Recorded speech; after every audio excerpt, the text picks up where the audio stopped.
from the headquarters of Ramsey Solutions, broadcasting from the Pods Moving and Storage Studios. It's the Ramsey Show, where we help people build wealth, do work that they love, and create actual and amazing relationships. Jade Warshaw, Ramsey Personality, is my co-host today as we take your questions about your life and your money. It is a free call, and some say the advice is worth exactly what you pay for it. The phone number is 888-825-5225. That's 888-825-5225. Brittany is starting off this hour in Green Bay, Wisconsin. Hi, Brittany. Welcome to the Ramsey Show. Hi, Dave. Thank you for having me. Sure. What's up? I am calling and originally inquiring because my husband and I are about $900,000 in debt. We're both 29 years old, and we have a large logging business which consumes the majority of our debt. We're just trying to figure out what we can do to minimize this, if not get rid of it completely, and get on track to not continually adding debt, but getting rid of it. Yeah. So what is, give me a little breakdown on this. Apparently you've got a bunch of heavy equipment in the logging world, right? Yes, absolutely. So we have two pieces of equipment right now. One is valued at around $800,000 and the other is valued around $500,000. So those two big pieces of equipment. And what is owed on those? So we have the smaller machine paid off, so that there's nothing on that. That's full equity. Good. And then we owe around $640 on the larger piece of equipment right now. Gotcha. Okay. And so that's $640 out of $900. Correct. Yeah. Yep. And so what is the other $250? So we have around $90,000 in vehicles. Personal? Yes. Yes. Okay. That will be changing. I'm not sure. It's definitely going to be changing. So what's next? So we have around $7,000 in credit cards right now. So what else? Then we have $90,000 in a mortgage. Oof. Okay, so there's no other business debt. No, you're still $200,000 short or $100,000 short. Where's the rest of it?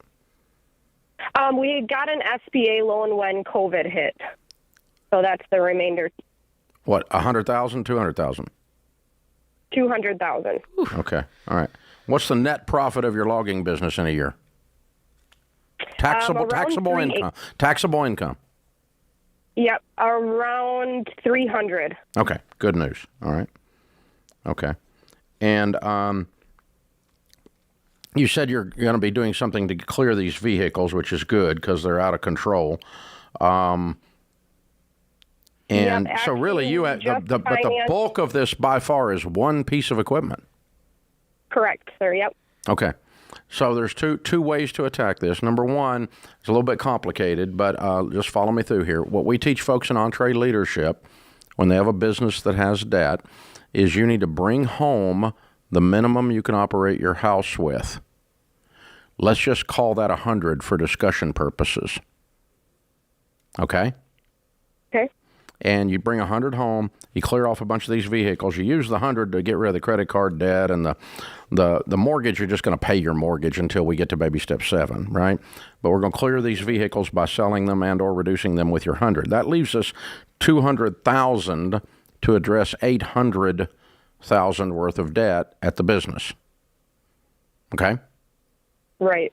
And so if you say, I'm going to put, of that 200, I'm going to put 175 towards debt every year and 25 in retained earnings every year.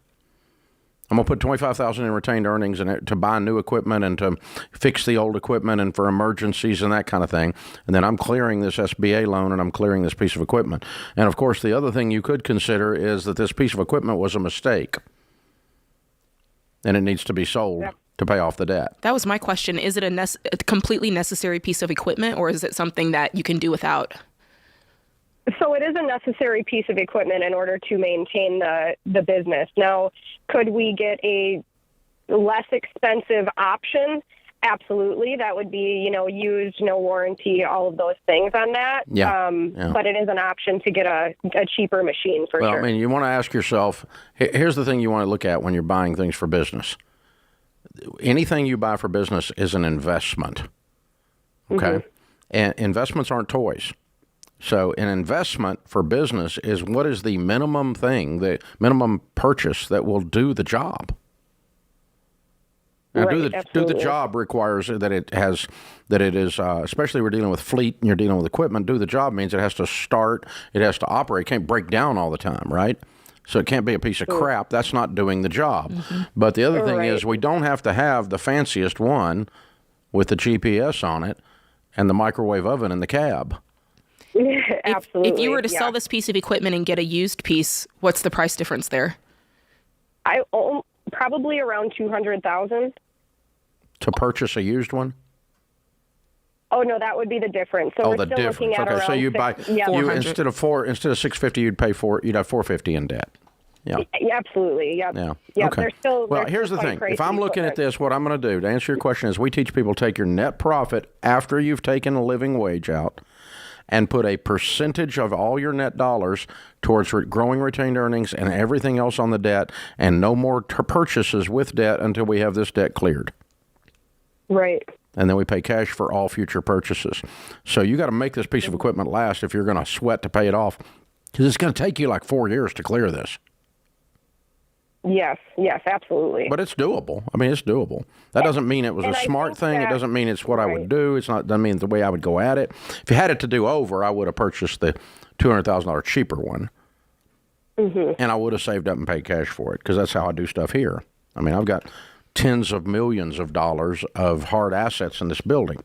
This one room has about 5 miles of wire running through it, right? Where we do studio in, right? And so we've got cameras sitting here that cost $1 bazillion. We've got everything else, all this stuff we have sitting around here. But we don't buy we buy what we call MF, minimal functional. Minimum functional. How can it function at a minimum? And because, the thing is, you got to, if it's electronics, and for that matter, if it's a piece of equipment, it's got a shelf life before it's just not worth anything. That's right. Yeah. Can you imagine if we're still trying to operate with non-HD cameras in this HD world? Yeah, it'd be that ridiculous. just tells me I'm old, right? I mean, I used to be on the air with non-HD cameras, so before HD. Wow. I was on Fox Business when it was HD, and Fox wasn't. Wow. Yeah, when they first came out. It was so there's a day, but all of a sudden those cameras, poof, instantaneously worth zero. Just like that. This is The Ramsey Show.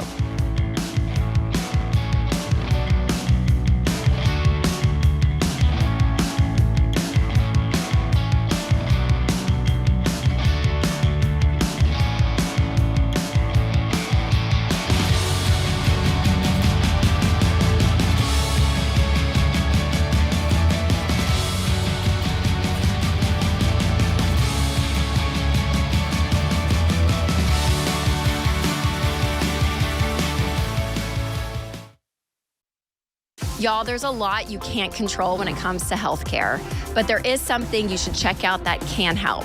Christian Healthcare Ministries.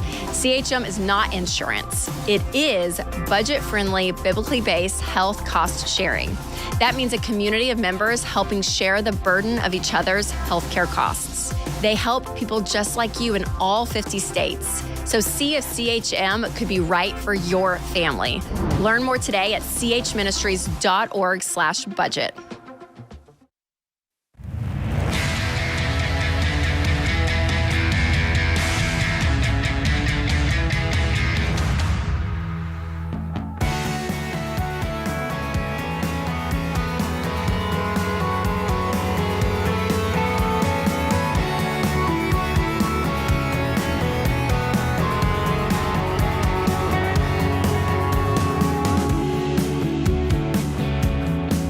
Jade Washaw, Ramsey Personality, is my co-host today. Thank you for joining us, America. It's a free call at 888-825-5225. If you like this show, we would appreciate some help. We don't spend $300 million on marketing and don't have our own football stadium like SoFi. But, excuse me, allergies are bad this time of year. But we just help people. Millions of people. And so thank you if you spread the word. You can do that by clicking share on your YouTube or podcast and share the link with a friend. You can share where you listen to the show on a talk radio station near you, or watching it on TBN. You can leave us a 5-star review. 1-stars aren't helpful. Move on if you don't like it. And of course, you can subscribe. Click the subscribe button on the YouTube or on podcasts, wherever you're listening. Any of those things help the old internet algorithm do its thing and push the show out to the front, in front of people, and we're able to help more people because you did those 3 things. Subscribe, share, and 5 stars. That's the 3 things. Do them right now. Ready, set, go. All right, now, Sheena's with us. Sheena's in Salt Lake City, Utah. Hi, Sheena. How are you? Hi, Dave. Good. Thank you. Sure. What's up? So my question is, my husband and I have 2 rental properties. The first one has 50% of its value mortgaged, and we rent it on Airbnb and made pretty good money for the last 3 years. The second one we built with cash on our shop, and right now we're paying $3,000 on our personal house monthly to pay it off within the next 5 years. My husband would like to get a third rental in the next 3 years, but we're bumping heads on how to do this. I just want to pay off both houses and then get a third rental in 10 years. He wants to pay off our house and then finance the third rental. Mm-hmm. Is there an alternative to our ideas to get a compromise between the 2 of us? You don't have a problem on what to do. You have a problem on what your beliefs are. Correct. You have not agreed on your beliefs, and that's more important than the actual answer to your question. You guys really need to argue. You need to really argue through, because here's the deal. Debt 100% of the time equals risk. More debt equals more risk. Less debt equals less risk, and no debt equals next to no risk.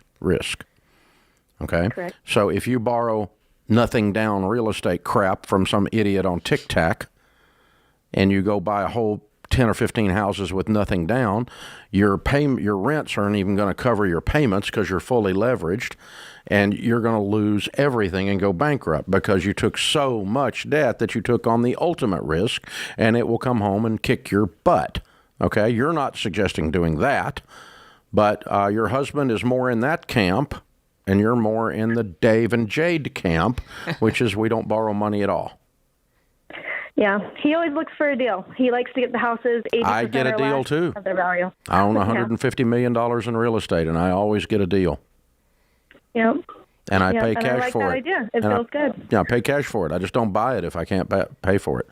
And there's been times in my life that I've seen stuff come in front of me that I had to walk away from because the only way I could get it would have been to borrow money to buy it, and I'm not going to take the extra risk. I'll wait. Yeah, Sheena, I think you know what we would tell you to do, and I have a feeling that you agree with it. The question is getting your husband on board with that idea. Right. Your husband does not perceive debt as risk. Mm-hmm. With houses, correct. Period. And 100% of the time he's wrong on that. Do you have other debt? Even people that love debt. I mean, my friend Robert Kiyosaki believes you ought to borrow up to your eyeballs on real estate. He loves it. He loves debt, and he thinks I'm crazy, and we're friends. It's okay. I like him. But he thinks I'm wrong, and I think he's wrong. And so, but he loves debt. But even he will tell you more debt equals more risk because the margins are tighter, the cash flow is not there, and you get bit in the butt every time there's a little hiccup in the economy and your renter decides to go sideways on you, whether it's commercial renter or a residential renter. Doesn't matter. They go sideways. You can't pay your dadgum payment because the only way you could do it was they pay theirs. That's risk. Yeah. Yeah, and I like our second one because it's paid for with cash. Exactly. Would you be interested in selling off the first one to pay off your personal mortgage? So the first one we enough? want to move into as our retirement house. It's smaller than our current house. And You're when nowhere we have near kids, retirement. How old are you? I'm 39. Girl, In 70 years, we're going to move into that little house. Absolute bullcrap. we're going to have houses in the sky. You are not and going to be living in that house meteors at and, retirement. Yeah, we don't even know what's going to be here in 70 years. That's just bullcrap. So I go back to that first question. We want to move into something like that or smaller when we get to retirement. But believe me, you're not even going to own that house when you get to retirement. Right. That's what I would do. If it can pull enough money to pay off your personal mortgage, I'd sell off that. Now, of course, you're going to have to get the husband on board, but I'd sell off that first one, pay off your personal mortgage. And how quickly could you then save up to buy another house in cash? Yeah. Another rental. Here's the thing. You've just got to make the debt decision, you and your husband. And you're uncomfortable with it, and he's comfortable with it. And you're uncomfortable with the fact that he's not being wise enough to actually say out loud, this equals extra risk. I can handle the risk, but it does equal extra risk. If he would at least say that out loud, we would all be better off with him, even though he's going to go a different direction. But right now, it just sounds like he acts like that risk isn't there, and it's just there. It's there. It's 100% there. And people who say, let me tell you, here's how you know a person who has not been a landlord for very long or just wants to be a landlord. 100% they are an inexperienced landlord. The renters will pay my payments. This is someone who has not managed much rental property. Famous last words. Yeah, that's just absolute horse crap. Because the renters are going to do what the renters are going to do. Period. Passive income. And it's passive. I got your passive. Try collecting rent. There ain't nothing passive about it. Man. So that's just ridiculous. Yes. No, it's not. That's an inexperienced landlord. So that's true. Guys, here's the deal. The borrower, the rich rules over the poor, and the borrower is slave to the lender. He who is impulsive exalts folly. Folly is an old word, but it basically is a fool in action. A fool while moving is folly. You get to watch a person's folly. You're watching a fool make his life horrible, right? He who is impulsive is a fool in action. The rich rules over the poor. The borrower is slave to the lender. Now, what does slavery mean? Well, it does not mean literal slavery. Well, today. whatever controls you, you're a slave to. Yeah, there you go. But I mean, it's not literal. It's not like the sex slave trade or something like that. Right. But it is a thing where you have to keep working that job because you got to pay that bill. Yep. You got to collect that rent, and you have to be mean to somebody you didn't want to be mean to. Yeah. Because you got to pay that bill. Doesn't matter if your tenant has stage 3 breast cancer and can't work, and she's a single mom. You've still got to pay the bill, or she's going to get evicted when they foreclose on you. So you've got to force her. You cannot be generous to her because you are a slave to freaking Citibank. That's right. And so this is you don't have the margin to be kind and strong and courageous when you're a slave. Slaves don't think about generosity. Slaves think about tomorrow. They don't think about 5 years from now. Slaves think about avoiding pain and hope the master is nice. And no one's thinking like that, Dave. People are thinking, I get this house, the renter pays every month, I got this margin. They're only thinking about the best possible scenario. They're not thinking about the real world situation that you just described that I'm sure is happening every day on 100%. Yeah, 100%. So we love real estate. Like I said, I've got a bunch of it, and I pay cash for it. The interesting thing is it cash flows like a bandit when you get it paid for.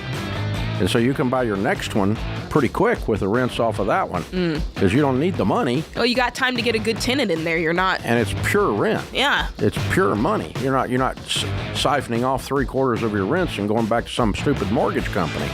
So you can save up and pay cash for the next one pretty quick.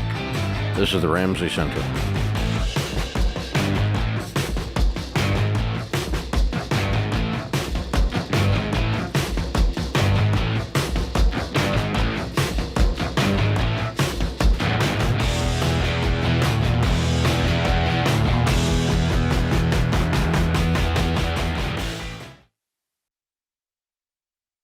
If you're like most people, your home is your most valuable asset.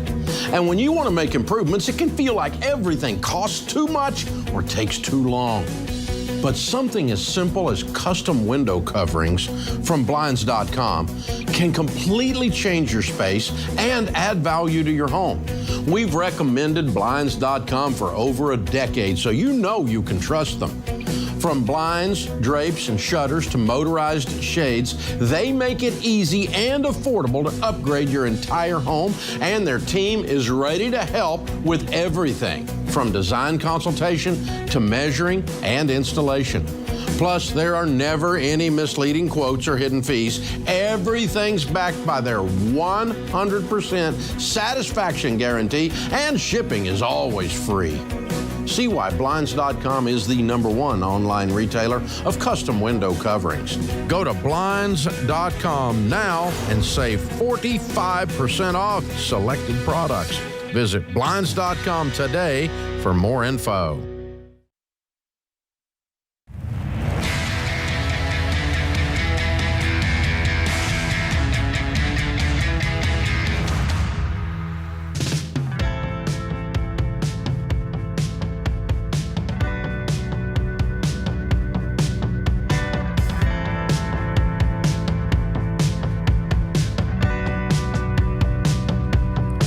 Jade Washaw, Ramsey Personality, is my co-host today. Thank you for joining us, America. We're so glad you're here. Hey, if you listen to this show long enough, you can piece together what we teach, and you can make some progress with your money. You can jump around and try to get all the puzzle pieces, and maybe you can fit some of them together on YouTube. Most of our stuff is there, and all over the place, for that matter, on the internet. Oh, and by the way, before it was our stuff, it was called Common Sense. So it's all been around. But right now, what we have figured out is that it's hard to get to the level you should as fast and easy as you should without the proven system in detail, brick upon brick upon brick upon brick, and people walking with you. Now, imagine if the person that was walking with you was like Jade Washaw. Boom. Like a Ramsey personality, like Rachel Cruz or Dr. John Deloney or Ken Coleman or Eddie Cullen or, wow, even George Camel. Yep. I mean, there you That's go. right. These people walking beside you, they're actually going to be Financial Peace University coordinators. Yep, online. You can join a virtual class, and they are going to coordinate the group, and in other words, be there once a week to have a discussion with you, hold you accountable, get things going. And you just did one of these. This is your second one. It's my second one. We started last night, Dave. And just for anybody listening, you literally have until tomorrow to sign up for my class. You can still sign up. We'll send you the video for the one you missed, and then get started in person on lesson 2. And I'm telling you, man, we had a blast last night. We had a good time. Yeah. Well, the first class is you're nice. Well, And then later on, you get mean, Jade. I tell it like it is. I actually had to tell it like it was a couple of times last night. Even already on the first class? A little bit, because, you know, the girl wanted to go to birthday parties instead of pay off debt and stuff like that. So I had to tell her. Well, there it is. The girl. The girl. There's always one. Yeah, Chantel, right. she knows who she is. Yeah, She knows if she's exactly listening. who she is. Yeah. And so's your whole group. Yeah. That's right. We have a All good time. Well, we have accountability because we love you. That's right. And we have encouragement if you're struggling and you're scared. All of that goes with the deal. So all the meanness aside, it's not really mean. It's just us telling you the truth. And in a world where everyone lies and doesn't tell the truth, telling the truth sounds really harsh. It sounds hurtful, but it's actually the best medicine. That's right. So, hey, George or Rachel or Jade or John or Ken or Eddie would love to work with you and be your coordinator. And all the personalities are leading Financial Peace University.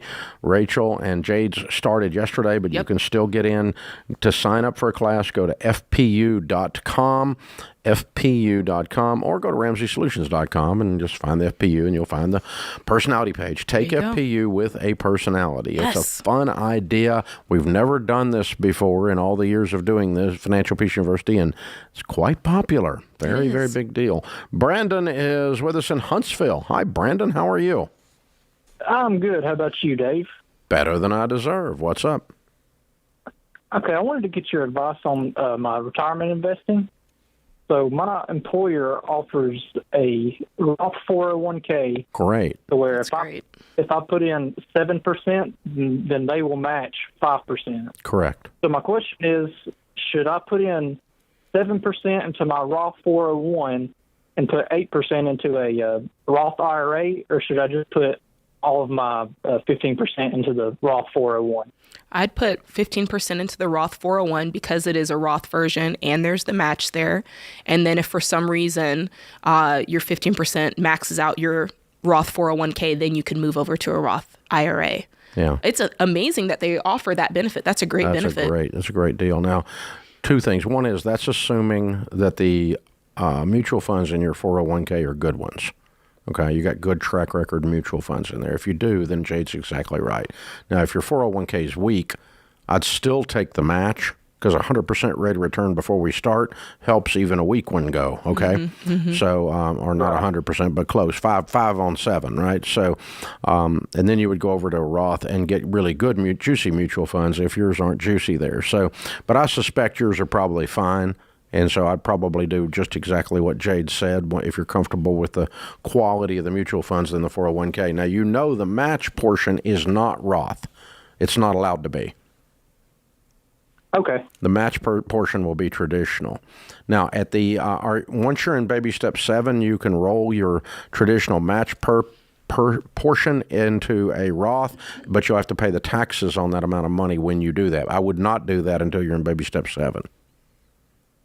Okay. I do that every year. I'm on the company, so oddly enough, I match myself. How whacked is that? And then I roll it over into a Roth and pay the taxes on the match portion every year because the companies are required to match with traditional 401k dollars. So, but you got a sweet deal, Brandon. He sure does. That's a great deal. It's a good match. And the fact that they've got the Roth, that tells me their mutual funds are probably high quality. So you're probably just fine. Austin is with us in Chicago. Hey, Austin, what's up? Chi-town. Hey, Dave. How's it going? Good, man. What's up? Well, I've been struggling for a year here since I made the new college graduate stupid decision and bought a car. You're right. That's stereotypical, man. Let's love it. What'd you buy, man? A 2018 Jeep Compass. A Compass? Wow. Yep. Big time. And Big time. All right. Oh, So man. how much do What'd you spend owe on it? how much do you owe on this piece of crap? $21,000. All right. No! Yep. It's been hurting. And What do you make? About 63 grand right now. Should be bumping up to 75 come January 1st. Good. Okay. And that's working 40 hours. Yes. Yep. All right. How can we help you, sir? I just want to know because I've been teeter-tottering on this because I owe 21. The trade-in value is like 10.5 wherever I go, give or take 1,000. Yeah, and like I'm like, okay, I want this thing out of my life. Did you trade a car with negative equity in on this thing? No. I went from a 2005 Toyota Corolla 0 to 100 with this 2018 Jeep Compass. So how in the world do you lose $10,000 in value in 1 year? Car sucks, Dave. I know it sucks, and I think they overcharged him for a sucky car. Probably too. did. Everybody I talked to said that they were stunned by the sticker price, what I paid for it, and then on top of that, And you said you're how old? I'm 25. Oh, that's awesome. Hey, this is great news because you have the whole rest of your life to never make that mistake again. That's true. Oh, Lord, I won't. Because you, by God, have thoroughly learned this lesson. I'm so sorry. What a horrible thing to go through. So you're $10,000 upside down. You owe 21. What other debt have you got? I got $85,000 in student loan and $7 in credit cards. Okay. All right. Well, you're stuck. So here's what you're going to do. You're going to work like a maniac. You need 2 more jobs. I've been thinking about that too. Yeah, I want you to, you're not going to see the inside of a restaurant, vacation, and certainly not bar hopping on the weekends. And Chi-Town definitely got a few of those. So we're gonna work all the time. And because let's just pretend that you made 90 and you're single and you can't spend any money because all you do is work. Right. You'd have a big old pile of money out of 90 to knock out what amounts to about $100,000 worth of debt. What's Right, your okay, I'm What's your following living you. situation? Right now, my fiance and I are actually renting. Okay. When you getting married? Not till 2025. Why? Give us some time to clean up this mess. And You can clean up a mess as a married couple. That people do it all the time. It's fair enough. Does she have debt? Yes. I don't know exactly. So the mess is that if you guys work together as a married couple, you're going to do this a whole lot faster, a whole lot more efficiently. And so that's what I would recommend. I wouldn't recommend waiting till everything's perfect to get married, because you've already decided to get married and figured out neither one of you is perfect. So, yeah, hang on. I'm going to give you a Financial Peace University. I want you to go through that, and I really do. I want you to gear up, get about 6 jobs, and I want you to tear into this debt like your life depends on it, because, dude, it does.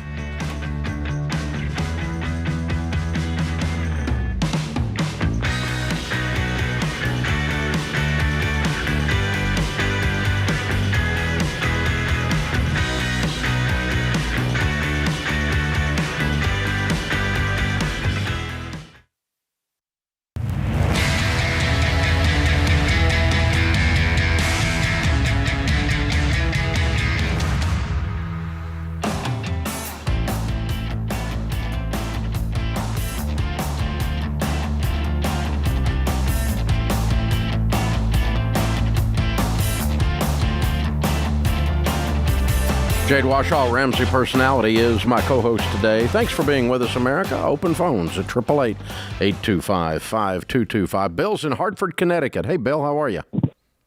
Hi, Dave and Jade. Thank you very much for taking my call. Sure. What's up? I have a question. So I own a condo with my wife, and I was wondering, is it possible to rent instead of owning a condo to save up to buy a house?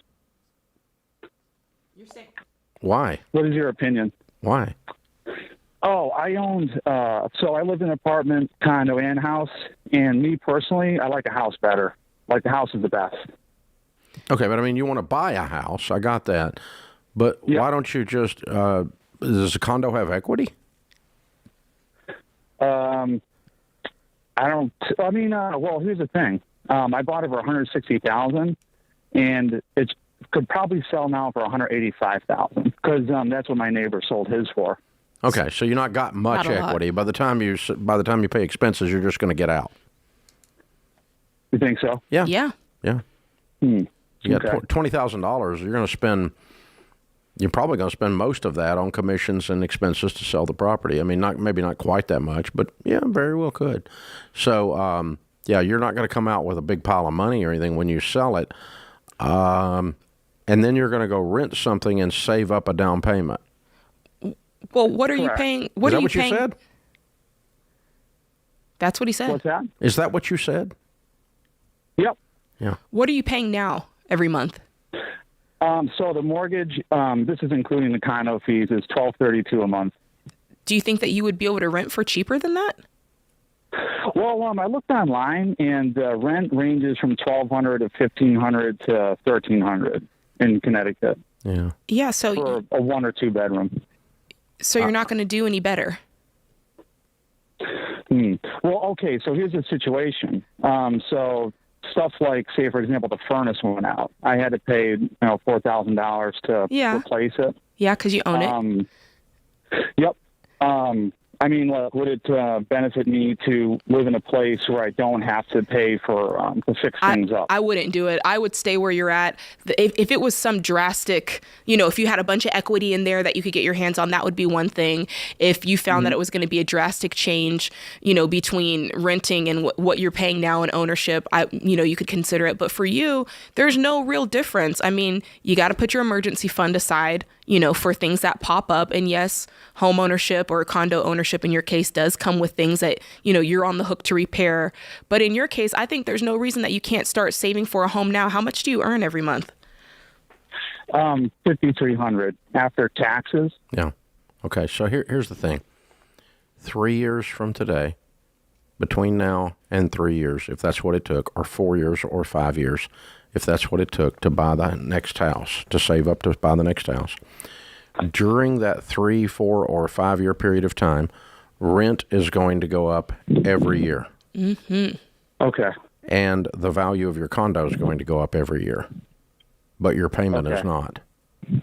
So I would stay in the condo and keep my expenses low, even though you just had this horrible thing of having to buy a furnace, and that's kind of made you go kilter on it sideways. But Jade's exactly right. I would sit right there until I can save up my down payment, and or the condo grows more in value and will help provide you with a down payment for the next move. Yeah. I don't disagree with you that a home is a better standard of living for most folks, especially in the early stages of your life, moving towards marriage, kids, that kind of stuff.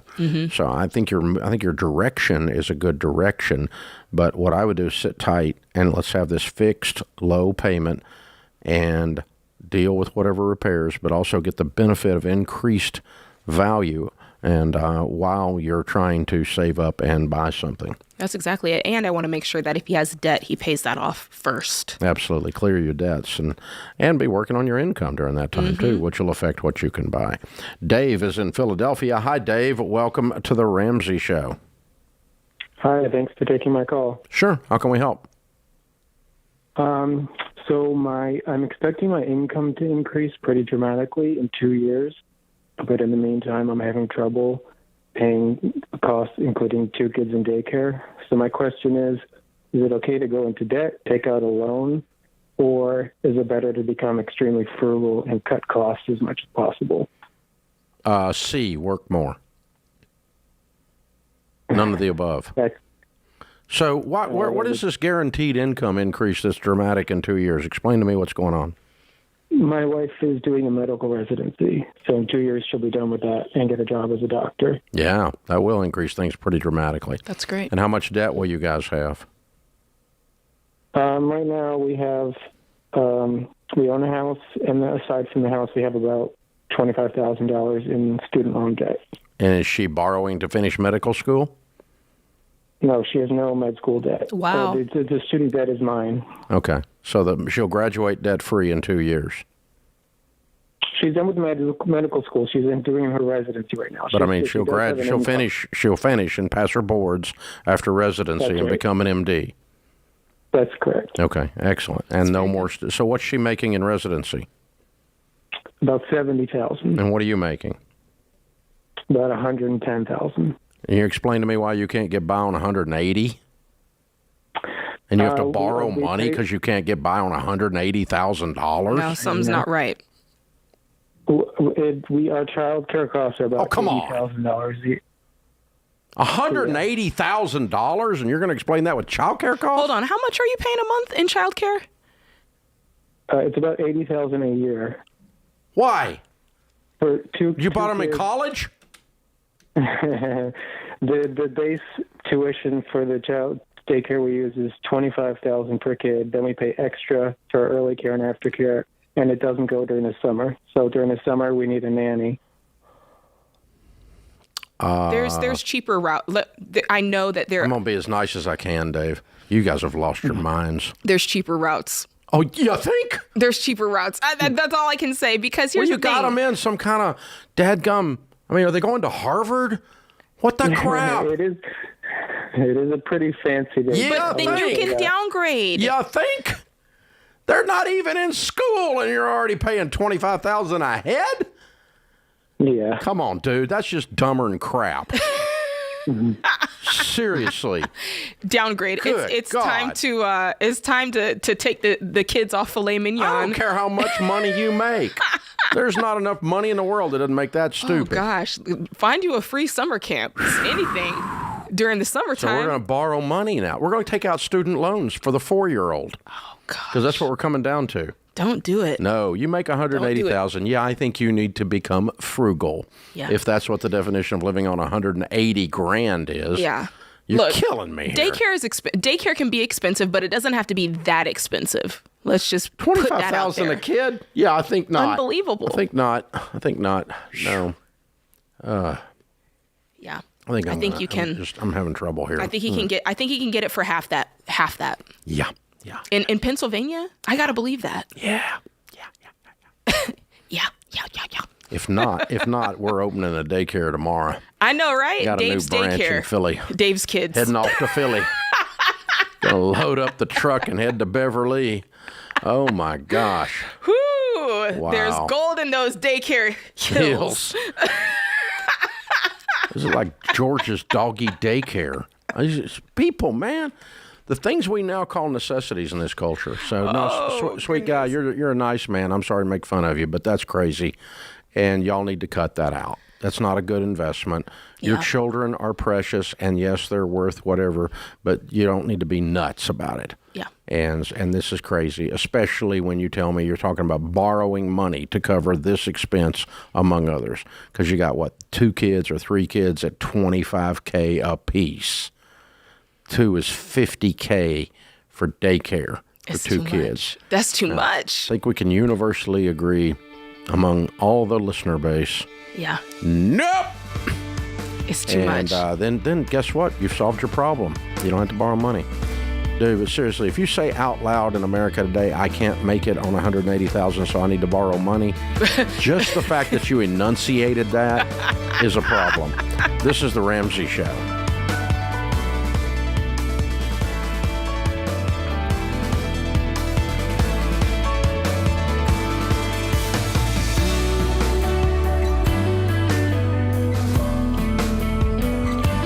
What's up, guys? It's Jade. If you love the show and want a deeper dive on your money journey, we have a weekly newsletter that gives you trending and helpful articles and tips on following the Ramsey way. Just go to RamseySolutions.com today to sign up for our newsletter. Again, that's RamseySolutions.com to sign up for our weekly newsletter.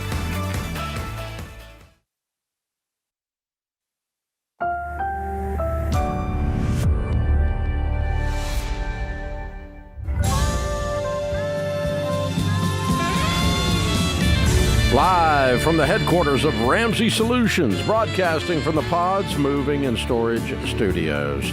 It's the Ramsey Show, where we help people build wealth, do work that they love, and create actual amazing relationships. Open phones at 888-825-5225. Jade Washaw, Ramsey Personality, is my co-host today. Greg is in Sacramento. Hey, Greg, welcome to the Ramsey Show. Hi, Dave. Thank you. Sure. What's up?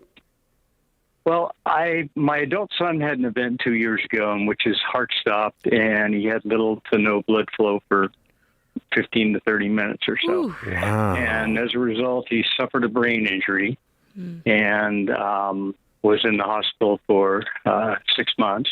Wow. And but the amazing thing is he survived, and he's actually doing remarkably well, even though they didn't expect him to survive. He's still in recovery, but he's hoping to be able to work and live on his own again, and hopefully within a year or so. Man. But he did incur a lot of medical debt, given that he's not working yet, and he had some debt before that. Yeah. Fortunately, the hospital itself forgave $2.5 million, for which we're extremely grateful. So he had no insurance? No, that was with insurance. I mean, the insurance covered whatever they covered, and then the hospital said the total bill was $2.5 million. Yeah, but so they got some money out of the. They got a lot of that from insurance. They got a lot of that from insurance. Yeah. Okay. But and then they forgave the rest. That's very nice. Okay. Right. Yeah, we're grateful for that. Yeah. But he does still have about $45K in medical debt, and that's to about 30 different providers. Additionally, he had, I think, about $15K in personal debt prior to that. Most of that's all in collections right now. Mm-hmm. And I'm just trying to, I'd like to know how I can best help him deal with the debt. Mm-hmm. So how's he doing with the brain injury? What is he back? Is he 70% back, 89% back? How's he doing? Well, it's hard to tell. In some areas, he's probably 100%, but in other areas, he's got difficulties. Mm-hmm. He's taking a course at a junior college right now, and he's actually doing really well in the course, but it's hard for it. Takes him. He says it takes me a lot longer, and it's very draining physically on him. How old is he? But anyway, he's doing well. He's actually 39. Wow. How old are you? So he's starting over, kind of. Yeah. I'm 67. Okay. What does your wealth position look like? We're in pretty good shape. we've got some. Did you ask about my positions? Yes, sir. How much? What's your net worth? Yeah. Oh, if I count the house, probably 200, 250, and then 401k about 250. Okay. And so $500,000 to $1 million. 15. Okay. All right. Good. Something like that. And actually, we started following you in 2014 because my daughter introduced us to your show, and she actually used to groom your dog. Oh, wow. Okay. and that's how she met you guys, and then told us you should follow this, and so it changed things for us. Okay. So, can you help him financially? Well, we have been in that he's living with us, and we did cover everything for him, and all of his like medical copays and things up until he just started getting SSDI a little bit ago, and now he's paying for most of that. Okay, so how can we help you? Well, I'd like to know how best to deal with his debt that's gone into collections. He has some money saved up since he's been getting SSDI, How and much? he's hoping to get out on his own. About $15,000. Okay, you can settle 45 for 15 on bad medical debt. So now, if he has the emotional strength, if he doesn't, then you help him with that. He really doesn't. Okay, he can sign over the rights for you to discuss this account. And here's how this goes. You call the collector that $1,000 is owed to, and you say, he does not have but 25% of what is owed. So we are offering you 25% of what is owed, and if you do not take that, you're going to get nothing. So it's up to you. Do you want to do this or not? No, we're going to give you 25 cents on the dollar, or you're going to get nothing. What do you want to do? No, we're going to give you. You're going to have to repeat it because these people are dumb. Mm-hmm. Okay? You're going to have to just stand there and just over and over and over and over. If they want to get nasty, say, no, we're not going to have nasty conversations. You're going to get to talk to a dial tone. I'm going to push that little end button on my phone if you just get nasty. Mm-hmm. But we're going to do 25 cents on the dollar. And if you don't want to do that, I'll call you next month and see if you've changed your mind. And until you want to do that, you're not getting anything. Oh, and by the way, you're not having electronic. Two things. Under no circumstances do you give them money until you have the agreed amount in writing. Right. Mm. And under no circumstances do they have electronic access to accounts. So they cannot have, give me your checking account number, we'll just draft it. Absolutely not. They will clean him out. They lie. Yeah, you're going to have to call a couple of times to get this locked in. Yeah, you can tell a collector is lying if their mouth is moving. Yeah, I'm usually not the person you're not going to be comfortable finding out that this level of humanity exists in our culture. It is the underbelly of what's going on out there. But you just got to be really tough and really firm. You can have a little fun with it and be sarcastic and mean back if you want, or you can just be really tough and really firm and go, look, we're through talking now. I'll call you next month. Beep. Mm-hmm. Okay, you're gone. Next. Hey, we have 25 cents on the dollar. You want to take that? Give it to me in writing. I will give you, I will send it to you, certified mail, return receipt requested, cashier's check, or we'll get a prepaid debit card for that amount, whatever. We can find some way where they can't access his account and clean out the $15K or clean out 100 cents on the dollar after they agreed to 25 cents on the dollar. And you got how many of these creditors you got to deal with, Greg? About 30. Yeah, this is going to be fun. Not. I know. Not. And I heard that once you do, then they all start hounding my son again. But No. Once it's settled in full and you have it in writing, he's done. Mm-hmm. Just keep that forever, though. Keep it in a file. Done. You're settling this on his behalf. He's going to give you a sheet that says in writing that you have permission to settle this account for him because he's disabled. He's got a brain injury. Right. And so you could get nothing, people, but we're trying to give you what he does have. So you're being honorable because you're going to give him everything he's got. You're being honorable in settling it. So And just keep talking to them, but you're dealing with people that couldn't get a job shoveling out a septic tank, and so they're sitting on the phone being a collector instead. That's honorable, by the way. That's not. This is the Ramsey Show.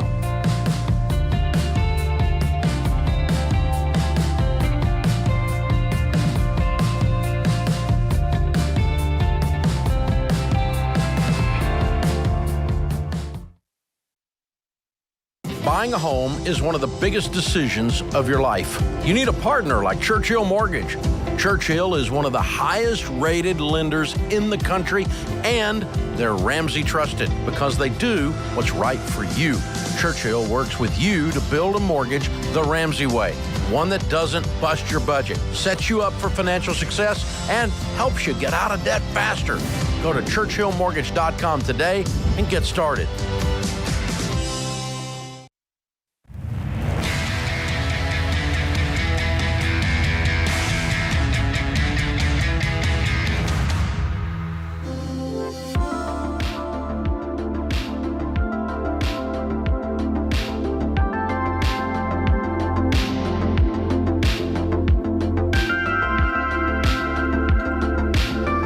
Question of the day is brought to you by Neighborly, your hub for home services with 19 service brands nationwide. Neighborly's network of providers have trusted local service professionals to handle more than 1,000 different services in and around your home. Go to neighborly.com and find a schedule and service today. All right. Today's question comes from Jim in Arizona. He says, we pay extra on our mortgage each month so that we can get rid of it more quickly. Very good. We're wondering if refinancing while still paying extra will put more towards the principal and help us pay it off faster, even though the interest rate would be slightly higher. So here's the details. Our current mortgage is a 15-year at 2.75%. The balance is $103,000. Our current monthly payment is $1,700 a month, and we're paying $2,500 a month. Very good. Right now, we would pay it off in 4 years, and the house is worth over $600K. If we refinance, our monthly payment would be $760 a month. And from what I've read, the interest does not apply to the overage amount paid and is directly applied to the principal, interest-free. Is this true? Dave, have you ever read something and it makes so little sense that it makes you question your own level of intelligence? Yeah. Everything on the internet is not true. Abraham Lincoln said that. So, there you go. Yeah.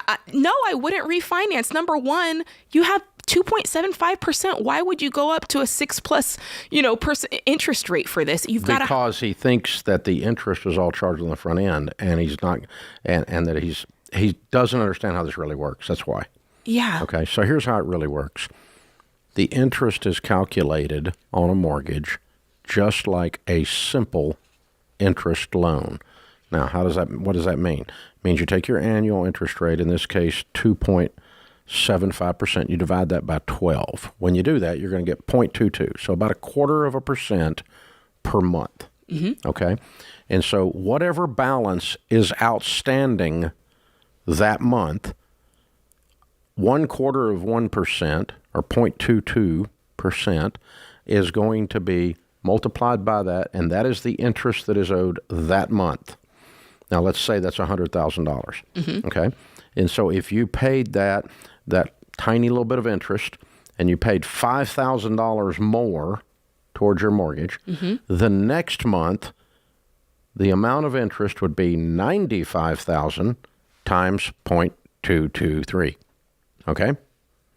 And if you pay down $1,000 the next month, it's going to be, the interest is $94,000 mm-hmm. times 0.223.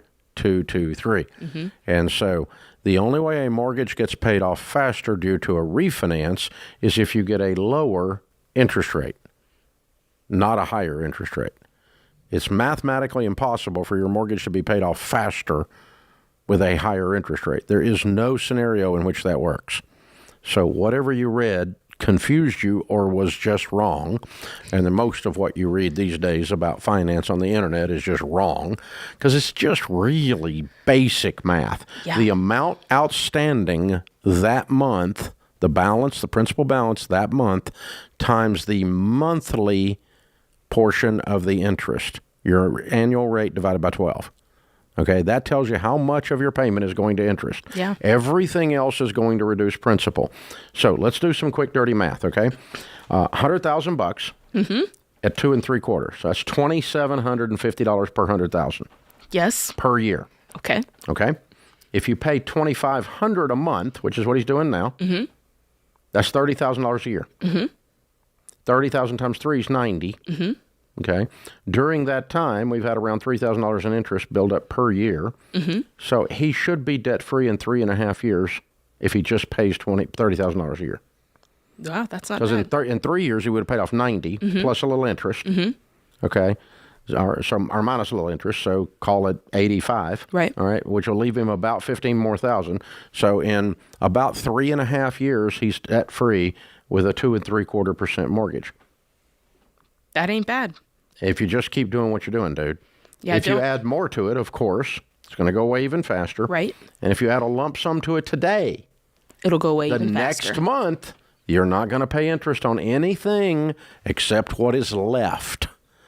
That's how simple interest is calculated, and that's how a mortgage is calculated with any standard mortgage that's out there. Now, there are some rip-off finance company mortgages that use the rule of 78, which has a prepayment penalty built into it, and you do not get credit for the interest by prepaying principal on those. But that's if you've got an 18% interest rate and you went to the storefront like Beneficial, which is not, or something like that, right? You go on one of these rip-off. It's right next to the pawn shop. Oh, the gracious. little personal, you get a 38% interest rate on a personal loan of $5,000 in there. Those kinds of places, right? Yeah. So you can go in there and get a different mortgage. But all FHA, VA, Fannie Mae, home equity loans with a traditional bank or credit union, they're all run on simple interest with no prepayment penalty. And so you do not prepay the interest. The reason that your payment is X and most of it goes to interest and when you have a 30-year mortgage on your first payment is because your balance is so stinking high still. And when it's multiplied by your interest rate, divided by 12, it takes up most of your monthly payment. That's right. That's why it starts out. But if you look towards the end of paying it off, almost all of it is almost all your payment then, if you're just paying your regular payment, is going towards principal. Yeah. Why? Because your balance is infinitely small at that point. You got $5,000 left on your balance, and you're paying $1,000 a month. So, of course, most of the $1,000 is not going to be interest because there's not a lot of interest on $5,000. That's right. Well, Dave, this is why you've got the GOAT status. I think that was a great job of explaining that. Wonderful. I mean, and so, Jim, thank you for coming to us. Because the problem with this kind of stuff is it causes people to do stupid butt stuff. It does. And here's the thing. Here's what's scary. There's people in the mortgage business that don't know what I just said. I guarantee it. And they will sell you a 6% mortgage as a method of getting out of debt when you have a 2 3/4% mortgage. Well, they're also going to get paid off of that, so. Well, there's that. Some of them do it out of ignorance, not malicious. Oh, I mean, that's they just unfortunate. don't know. People, this is really basic stuff. But, let's just take it one step further. Just be real nerdy, okay? You and Sam ever get your amortization schedule out? Yes. You got the columns of the interest and the principal? It's if you go take your calculator and do what I just said to do, it's exactly what you're going to find. That's how that's developed. That's the spreadsheet formula that I just gave you, that you plug in the spreadsheet formula and it creates those AM tables, those amortization tables, all right?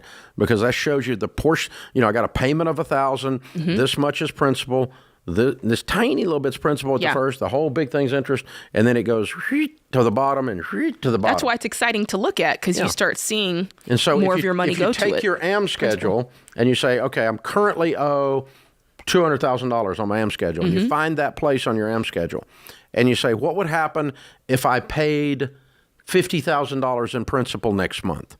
Well, you slide down to where you find a $150,000 balance, and you'll see how much of your payment is going to go to interest and how much is going to go to principal. Yeah. Because what you're literally doing is you're sliding forward in the AM schedule by prepaying principal. to the next level or to the next place that principal amount equals that. That's how it works. Yeah. But it's all based on the idea of the interest that is charged only on the outstanding balance monthly. It's not biweekly. Right. Once a month. Mm-hmm. So you could pay 4 times during the month. Doesn't change a thing. Doesn't change a thing. Because they only reset once a month. And so at the beginning of the month, whatever's outstanding times your monthly interest rate is going to give you your interest charged. And so that's how this process works. So that's a good question. That was, and a great explanation. And I'm glad, Jim, that you sent it in here. We're not making fun of you for not knowing, because most people don't know this. And a lot of people think that because the interest is so large on the front end, that they're paying all the interest up front. And you're not. You're only paying the interest that you owe each month. That's all. This is The Ramsey Show.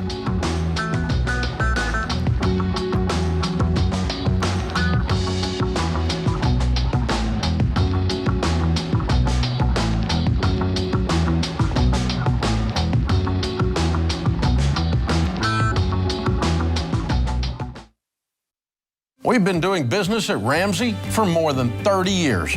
By now, we're a well-oiled machine, but it wasn't always that way. Yes, we've always had a vision, always had determination, and a drive to help people. But what we didn't have was one central place to access all our numbers so that we could get further ahead or quickly see when we needed to pivot. We were always jumping back and forth between different systems and spreadsheets. So when NetSuite by Oracle helped us wrangle our revenue, inventory, expenses, and more into one place, it was a game changer. And NetSuite's #1 cloud financial system can help your business gain the same visibility, because businesses thrive on timely data. And NetSuite's real-time analytics can help your business have immediate access to your numbers daily, so you always know where you stand and you can move quickly. So go to netsuite.com/Ramsey today and set up a free product tour. That's netsuite.com/Ramsey.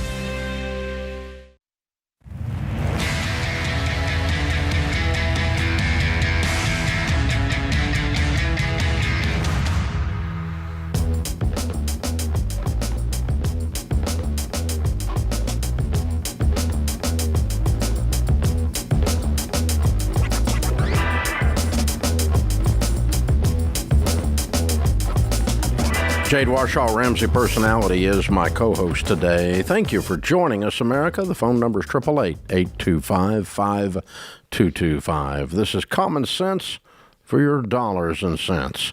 Gwen's with us in Tampa. Hi, Gwen. Welcome to the Ramsey Show. Hi, thank you so much for taking my call. My issue is my husband and I restored a 1966 Airstream and used it. Unfortunately, he passed away, and it's time to let it go. My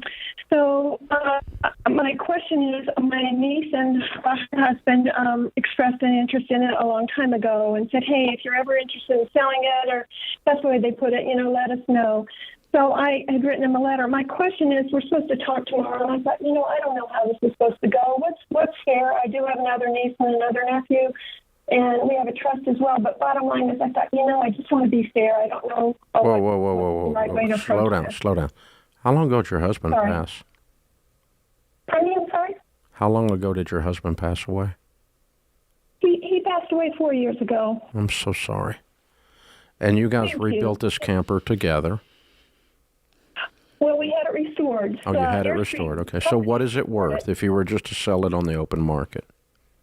I actually, it was valued at, surprisingly and shockingly, it's valued at $33,000. Why is that shocking? Is it shockingly low or high? It is high. For me, it is. It's 1966, but my people that we have it serviced regularly from said, "Oh my gosh, these are really in demand." Well, it's kind of a cool. It's a fad rebuild. right now. Yeah, it's a fad. That's a cool thing. Yeah. All right. So you have a $33,000 camper, and one of your family members wants to buy it. Yes, they expressed it probably 3 or 4 years ago and said, hey, if you're ever interested in selling it, please let us know. Okay. I'm letting you know it's $33,000. Pardon me? I'm letting you know. I'm getting ready to put the camper up for sale for $33,000 in 2 weeks. Would you like it before I put it up for sale? Did you already do that, Gwen? I only said that we were going to talk. I asked them if they were interested. I'd like to give them first crack at it. And they said, can we give you a call tomorrow? And I said, absolutely. Let's talk tomorrow. Sure. And I thought, I don't know how to, I don't want to offend them, but I also don't want to be. If they're offended by you selling your camper for what it's worth, then that's their problem. Okay. Do you think they're expecting some sort of a deal because it's family? Is that what you're worried about? I would guess that. Why? I don't want to presuppose, but I'm not very good thinking on my feet. I get a little flustered, and I thought. Well, you don't have to think on your feet. But I also. Yeah, you don't have to think on your feet. You're going to sell your camper for $33,000. Or, if you want to give them a deal, just because you, as an act of love, and you've got a pile of money and you don't need any money, do you need money? Well, this is the thing. I would like to use that money. We're establishing a scholarship for my husband in my husband's name. Okay. Up at the high school that he Then they're helping with that if they buy the camper, and you can tell them that. Yeah. I'm going to sell the camper, and whatever I get out of it is going to go into his scholarship fund over at the school. And so, and the guys at the camper place tell me it's worth $33,000. So I'm going to put it up for sale for $33,000. If you want to sell it to them for $30,000 and just say that, that's fine. But you don't have to think on your feet. This is not a negotiation. This is you just putting a price on something and what it's worth. Sure. There's nothing to be flustered about.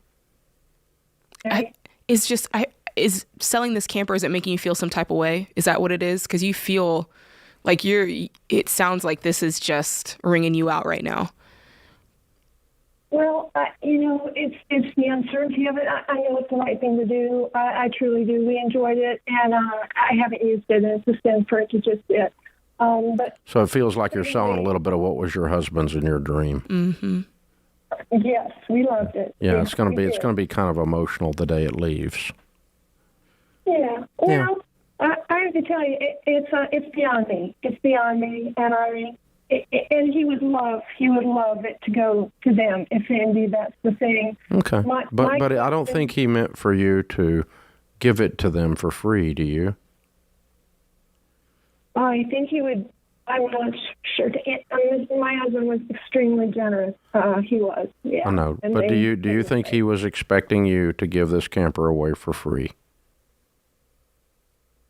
I don't think so. Okay. I don't think so. I don't either. Yeah. It's not an act of, you're not being mean when you sell something to anyone for what it is worth. Now, if it's worth $33 and you sold it to them for $43, that's being immoral, right? Mm-hmm. Okay. But when you sell something for what it's worth, you have done absolutely nothing wrong. If you choose to discount it slightly, not as an act of being pressured or feeling some kind of guilt trip, but just as an act of generosity, then that's your choice. It's your item, and you can do that too. So you say, the guys at the store tell us it's worth $33. That's what I'm going to put it on the market for. But because my husband would love it if you guys had it, and we knew that you were using it, we'll sell it to you guys for $30 instead of $33. And the money is going to a scholarship fund, so it's still generosity. Yeah. Does that make sense? It totally does. Yeah, but I don't think we're going much lower than that. Okay. And if they have an expectation of that, that's their problem. Because no promise was made ever in any conversation to these people that they were getting a free camper. Yeah. They said when it goes for sale, let us know. Not when you give the camper away, let us know. Well, can I add something? A family member that was kind of involved, sort of. There it is. There it is. Yeah. This is what's called Nunya. Nunya business. I don't know who this family member is, but they're not in this transaction. Yeah. But I just figured out what you're worried about and what you're feeling guilty about and what all your feels are about that Jade was smelling. It's this family member who was a member of his family, not yours, correct? Actually, Your husband's family. member of my family. Oh, of your family. Okay. Then you can really tell him where to. Yeah, exactly. This is called good boundaries. And I don't think I asked you, and I don't think I will be asking you. And this is Nunya. That's what you call a taco burrito conversation. Nachos. Nachos. Yeah, I love that. I have never heard that. That is fabulous. Henry Cloud will love that. The author of Boundaries. Nachos. Okay. Mic drop right there. Last time I looked at the title, it says nachos. Nachos. It says mine. That is so good. Oh, I don't know if I'm going to get out of here or not. Get me to a commercial, Lord. Oh, that's so good. That's the ultimate boundaries joke right there. It is. I'm going to email that to Henry right now. Oh, man. I knew something was going on in that, though. You're right. Just You smelled hung up it, and I thought it was the grieving over her husband. at first, and then I'm like, there's something with this. It's her mama or somebody that needs a nachos burrito. Nachos. You don't get to speak into this. That is so great. Whoever it is has been sniffing around that camper for a while now, too. Yeah, Just they got waiting. their own little game going, don't they? Or they just like to screw around in other people's business. True, which some folks are like Nachos that. is so much better than Nunya. Nunya dadgum business works that works pretty good. They're 'cause, cousins. You mind your own. Mind your own. It's a full-time job. This is Nunya. Nunya. And it's nachos. It's so great. Well, I'm glad I introduced you to something new, Dave. I bet Deloney doesn't know that. Oh, well. We'll hear that on the mental health show, the Dr. John Deloney show, when he's helping people set boundaries. This is the Ramsey Show.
Jade Washaw, Ramsey Personality, is my co-host. Thank you for joining us, America. We're glad you're here. This is the Ramsey Show. When you graduated from high school, did anybody give you a copy of a Dr. Seuss book as a gift? I hope not. High school? Oh, The Places You'll Go. Oh. That's the one. That's my guess anyway. Yeah, okay. I was thinking, what the crap? At first, I went to Green Eggs and Ham. Not for high school. Okay. But here's let's just try something. Let's do a graduation gift that actually matters. Oh, The Places You'll Go, okay? The Get Clear assessment is built specifically for teenagers. They spend some time answering questions, and in just a few minutes, they get customized results about their specific top talents, passions, and mission, and that is the kind of guidance that gives them confidence about the major they choose, the career field they lean towards, and avoid wasting years and tens of thousands of dollars on courses on degrees they don't need, want, or hate. People spend years of their lives trying to figure this stuff out, and you can give them the Get Clear assessment for students for $30 at RamseySolutions.com. Go to the store, or you can give them Dr. Seuss. Your choice. So now we're trashing Dr. Seuss in our ad copy? Well, you know... Is that how un-American is that? The point is, it's better to get Dr. Seuss. I'd rather have the assessment, though, than the book. I would, too, but why can't we pick on somebody other than Dr. Seuss? Do both and. I'm like Anchorman. I just read whatever's put in front of me, apparently. Oh, my God. This is awful. No, I'm not going to trash Dr. Seuss anymore. Tell them to tell those mean people in marketing to rewrite their copy. They're just meanies, just big old meanies. So seriously, all joking aside, get your kids to take this assessment. Mm-hmm. Wouldn't you have loved as a high school senior to have a freaking clue about what you were leaning into? Love it. Would have loved that. RamseySolutions.com/store. What's the name of the book we're telling them not to buy? Oh, the Places You'll Go. Oh, I think you ought to get that too. Not to be confused with Green Eggs and Ham. We need to just throw that in with the Get Clear assessment. We don't have any of those, so we can't. Oh, the Places You'll Go. Rodney's in Washington, D.C. Rodney, how are you? I'm very good. Thank you for taking my call. Sure. What's up? I'm 58 years old. And I'm retired. My bring home pay is $3,800. I have about $36,000 cash in the bank, $135 in one retirement account, and $230 in the other retirement account. Good. I owe $43,000 on my house. And I want, Dave, to buy a new car. I'm not 100% needed right now, but I want to. So I'm trying to figure out, should I take a little bit of money out of my retirement account and buy the car outright, or should I just pay the house off first, or something else? How much are you thinking about spending? Actually, the car is going to be approximately $40,000. Yeah. So about close to the same amount that I owe for my mortgage. Yeah. Well, I mean, you're certainly allowed to do that. It's not against the law. But you called us and asked us, okay? Yes, sir. And you said you're how old? I'm 58. Okay. All right. I'm a car guy, so I can relate. I mean, I like a great car. I got my big Raptor with loud mufflers and my sports cars, and I love that stuff. So I'm with you on all this. But the problem is that these toys are going to cost you parts of your future that you don't want them to cost you. So number one, we don't recommend buying a brand new car, unless you have $1 million net worth, because they go down in value so fast. So we don't do that, and you're not there. So we're not buying a new one anyway. So let's talk about a used one. And a used one, we don't recommend buying anything you can't pay cash for, and that the total of all of the items that you own that has motors or wheels does not equal more than half your annual income. And you said you make what a year? Again, I'm retired. My bring home for my pension is about $3,800. Oh yeah, that's right. Okay. Now you're retired at 58. Yes, sir. You don't work at all. I got very lucky. Mm-hmm. I sell some stuff on eBay, but that's it. Okay. Are you married? No, sir, I'm not. Okay. All right. So what do you spend your time doing? So besides looking at new cars. eBay. Right. I sell stuff on eBay, just nothing much of anything. What's the car you're thinking of? Probably like a Hyundai Santa Fe or something like that. Okay. All right. Well, what I would tell you is that I would do if I woke up in your shoes. What are you driving now? What's the car worth you're driving now? The car I'm driving now is a Santa Fe, and it is probably worth around $12,000 or $15,000. Okay. All right. Again, you're more than welcome, sir. We'll still be friends if you do whatever you want to do, but you called us. What I would do is I would drive the car you're driving and pay off my house. And I would pick up something fun that I make money, good money doing. Mm-hmm. And you're only 58 years old. You're just a pup. Yes, sir. I mean, you could go make $50,000 and not even think anything about it, and then use that money to upgrade the car after your house is paid off. I love that plan. You got all this potential right in front of you. And so if I'm you, I want the car. I agree with you. But I'm going to do it smart, and that way, have you ever bought something, Rodney, and by the time you finished paying it off, or by the time you owned it a little while, you knew you shouldn't have bought it, and you hated the stupid thing that you thought you were going to love? Yes, sir. That's what this is going to be if you do this wrong, because you're already too smart to do this. Yeah. Hey, You're not done. I think that you've still got something to offer, and I think the longer that you sit around, you're going to be looking for more things to buy. So you got to go make some money instead of sitting around all day figuring out what you can spend it on. You know? You know what? That's going to be me. I have to do that. I have to be careful because if I'm sitting around, I'm planning the next trip or the next car purchase. I'm just like that. I hadn't even thought of that. Look, oh, my God. It's now, I've got true. the money. That's different. But, yeah.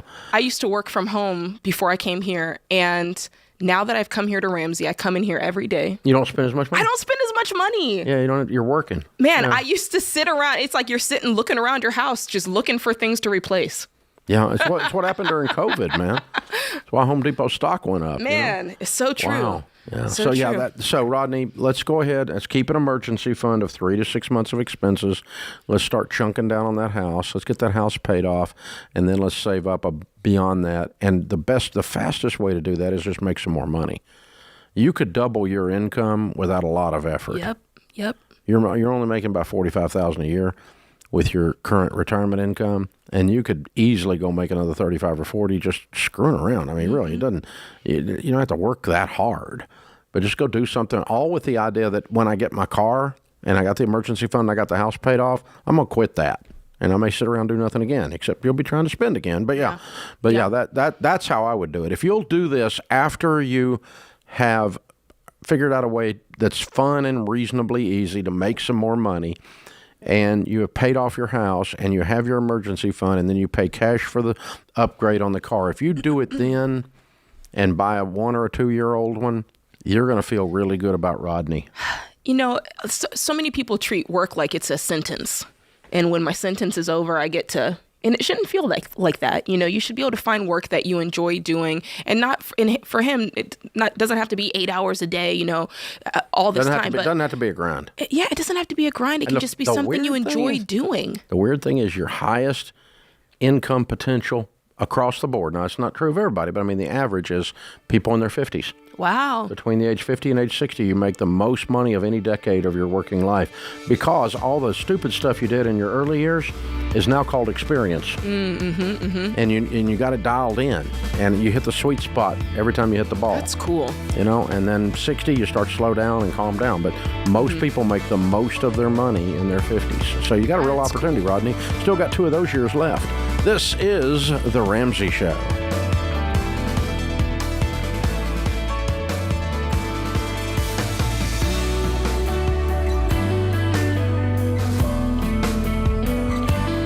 Dave here. You can find all of our shows with the Ramsey Network app on your smartphone. It's the only place to listen to the entire back catalog of episodes. Download the Ramsey Network app in your favorite app store today.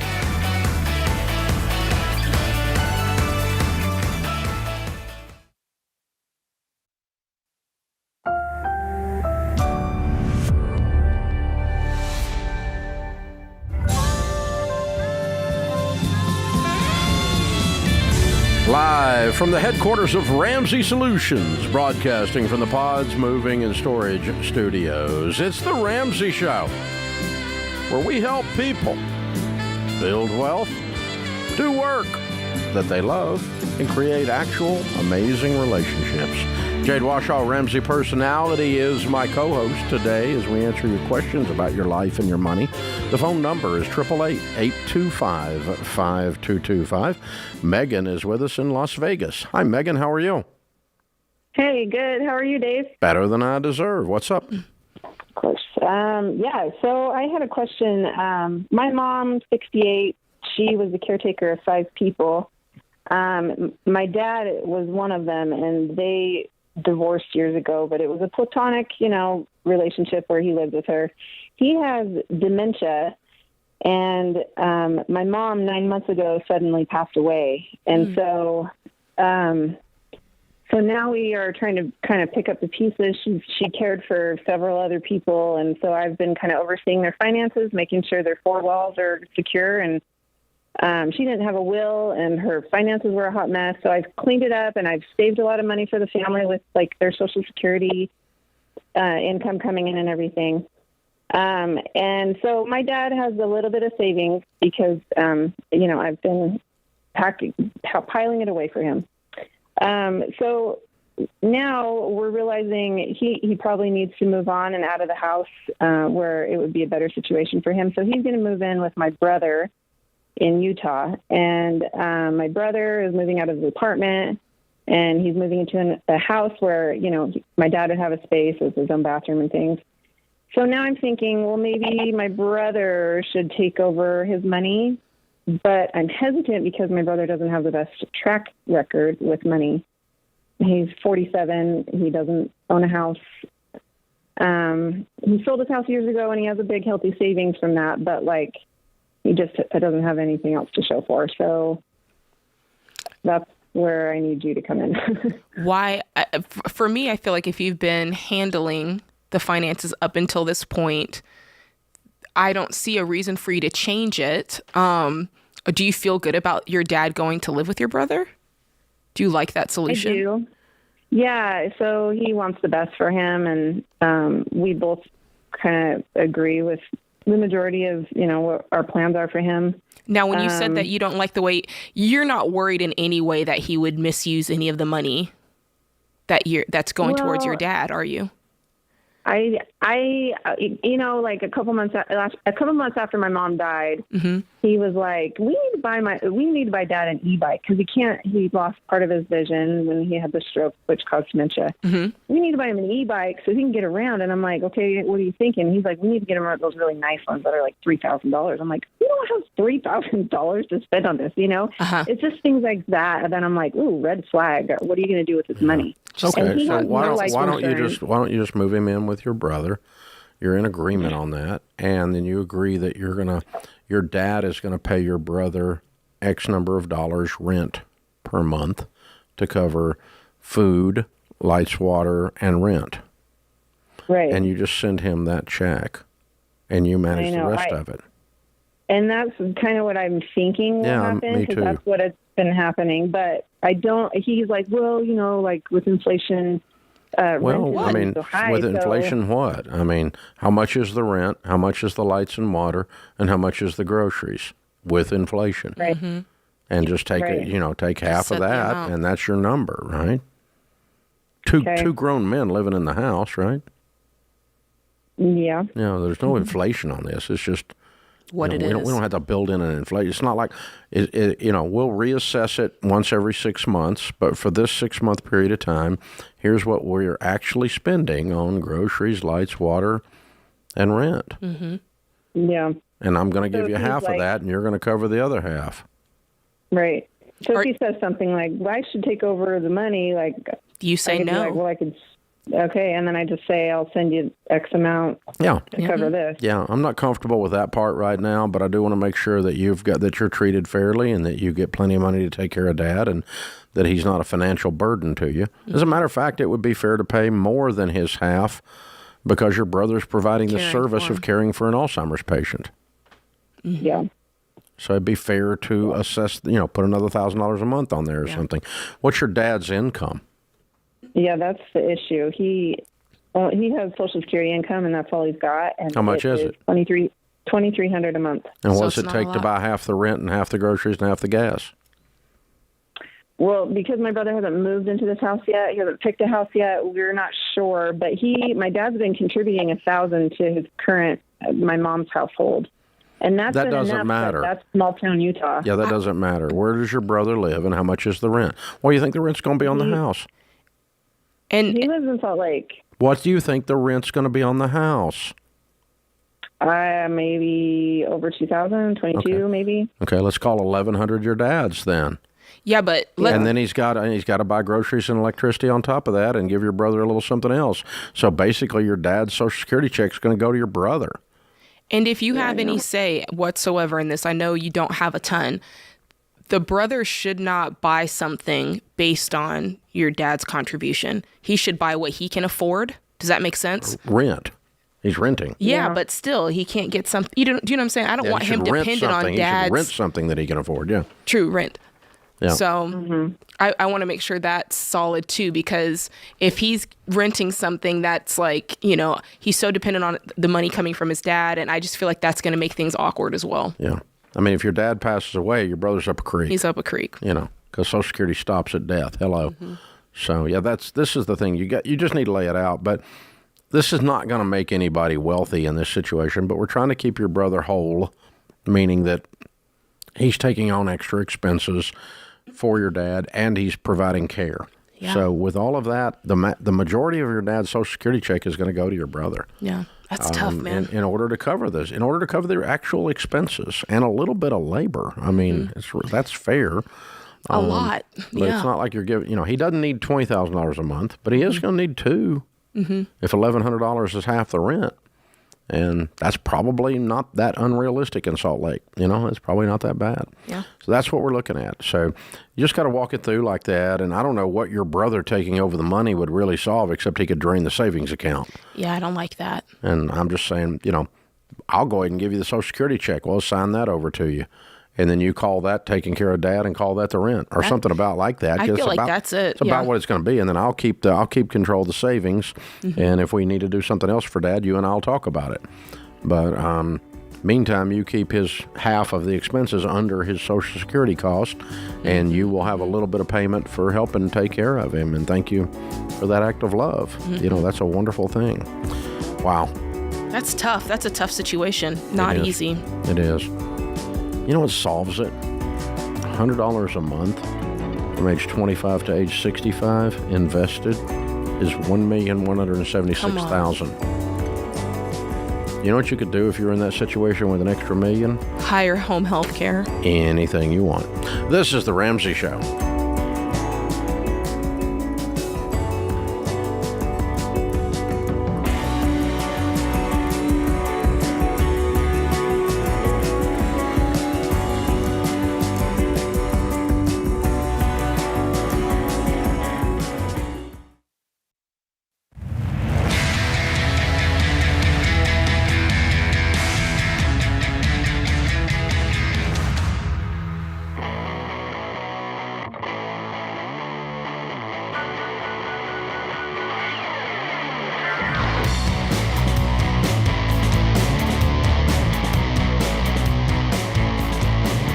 Jade Warshaw, Ramsey Personality, is my co-host today. Thanks for joining us.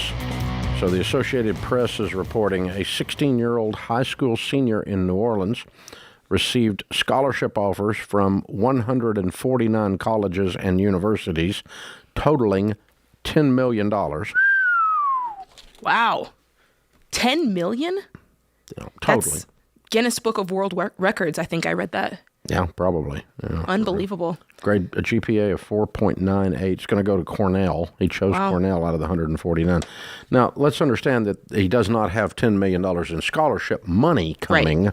Right. He had that equivalent offered from all of the different schools added together. That's true. He would have had to have attended them all to get the $10 million. That's right. Because they're all giving him the day. But still, he got... I mean, it just blows out of the water. No, let me tell you, this did not just randomly happen. This is not a lightning strike. Right. Yeah, he had a clear path and clearly some folks in his corner that were looking at, after him. He says, "Today's an exciting day for me and my family. I look forward to working with the Cornell College of Engineering over the course of my undergraduate." It says that he plans to study computer science. That's very, very cool. Yeah. Okay. Said in an interview last week, the major reason he cranked out applications to close to 200 schools was his desire to have numerous educational financial options. He ultimately was accepted to 186 colleges and universities. The school said it believes the $10 million in scholarship offers from 149 is a record by College US. So, he did what we teach and what former Ramsey personality Christina Ellis said. Yeah. And she did a book, Confessions of a Scholarship Winner. It was on the air here with us for quite a while and got $500,000, not $10 million, but she got $500,000 in actual scholarships. Actual money. In her hand. And then went to 2 schools getting a degree and then getting a master's degree and paid cash for all of that, of course. So what did she do? She filled out a bazillion applications for scholarship. Yeah. What did he do? He filled out a bazillion applications for scholarships. Yeah. He did not say, I want to go to that school over there that has the pretty buildings and is another state where my boyfriend is going. And I know it's $900,000 to go over there, and I don't have 2 nickels, but that's where I want to go. It's my dream school. You don't want to be a dream killer, do you? No, these kids put in work. They worked this as though it were their full-time job, and they worked. Yeah.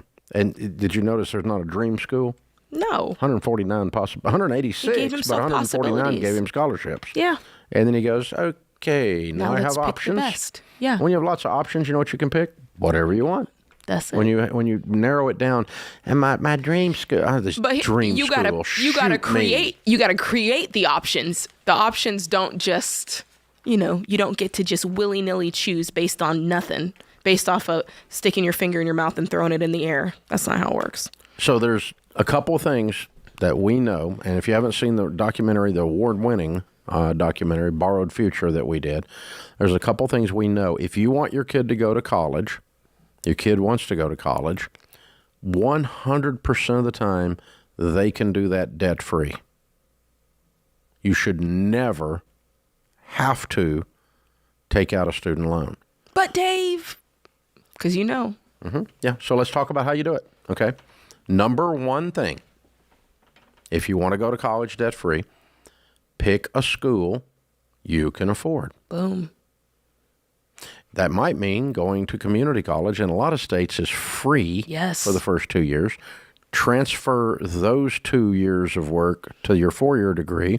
And did you know if you take 2 years worth of credits to Auburn or the University of Tennessee or wherever, Alabama, wherever, I'm taking good Southeast schools here, University of Michigan, whatever, right? They take the 2 years worth of credits and you start as a junior. When you graduate, you know what your diploma says? Michigan. Okay. Doesn't say Michigan, but went to community college. But Dave, my daughter wants to go to the state school with all her friends. I know she does. And you ain't got any money either. So she gets to go where she can afford to go. So in-state tuition to the state school is by far the best bargain, by far. And you get quality education and you graduate in a degree that actually has use in the marketplace. That's right. We don't need any more people with a degree in left-handed puppetry or German polka history. Those degrees have no value. You're going to be a barista, okay? You're going to be stuck, and then you're going to be whining about the student loan debt and how the culture has taken advantage of you. Study something that is actually usable, where you put tools in your belt. Okay, so we're going to go to the school we can afford. We might do community college. We're going to get scholarships. We're going to apply for, you need to apply for 200 to 500 scholarships. If you get turned down for all of them but a handful, you'll still get $30,000 or $40,000. Heck yeah, you will. Yeah, Okay? You've got to spread your net wide. Yeah, that's exactly Toss it right. out And there. you'll catch some fish that way. And then here's another thing, parents. While these people are in college, these children that are in college, these adults are in college, you know what else they can do? Work! Wow, that came out quick. It was almost like you said it. It was weird. It was weird.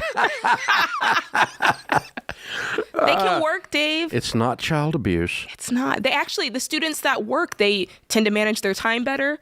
They tend to have higher GPAs. And they graduate in 4 magical years instead of 5. Wow. There's a little list of classes that if you take these classes, you finish in 4. That's right. It's just a checkbox. It's just a checklist. You have to just go to that class, go to that class, and go to that class. And if you go to all those classes, then they give you the degree if you pass all of them. Yeah, okay? you got to do it. And so it's scheduled to where you can do that in 4 years. That's right. I don't know what else you're doing other than playing beer pong. Well, my daughter says she can't work because she's got too big of a class load, Dave. You're killing me here. You're killing me here. Look. Hey, let me just tell you, the kids that are athletes, they're on scholarships, they have a full-time job. They sure do. And they get their classwork done. They sure do. I know it because I was one. Yeah. They do it. And so, we work with athletes on a lot of college campuses, and they do it all the time. I wouldn't want to do that. I'd rather go out working and making money personally. But, work while you're in school. Choose a school you can afford. And moms and dads, it is your job. These are 18-year-olds. Their brains are not fully formed. Yes.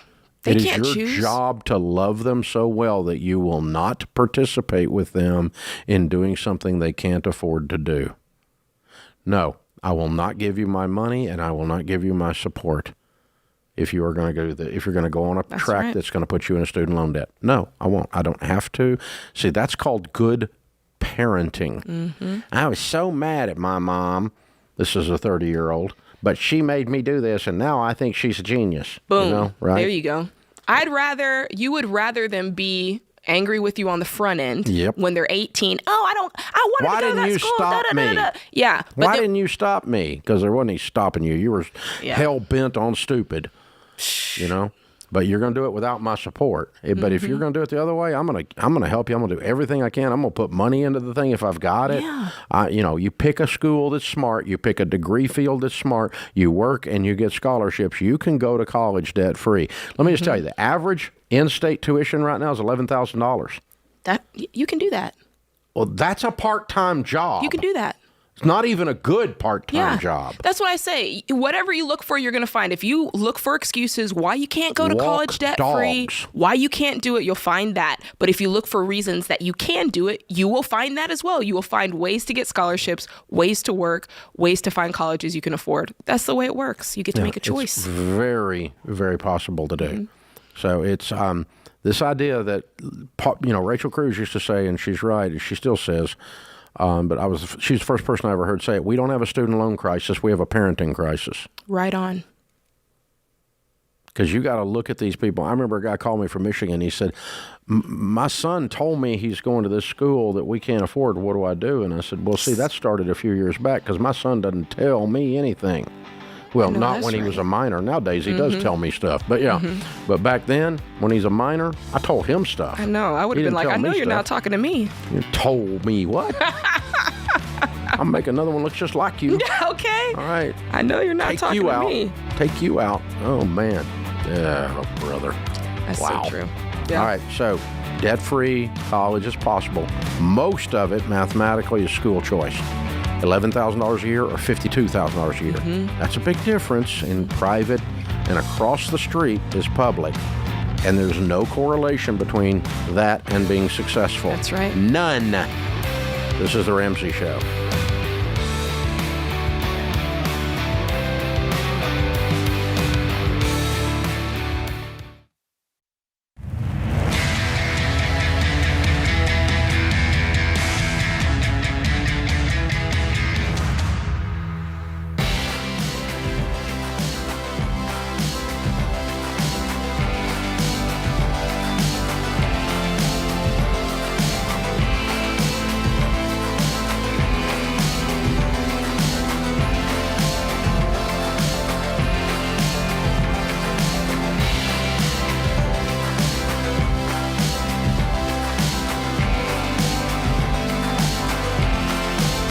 Thank you for joining us, America. Jade Washoe, Ramsey Personality, is my co-host today. Paying off debt is smart. Saving and investing is smart. But there's one way to win with money that people overlook. You not only have to play offense, but you also got to play defense.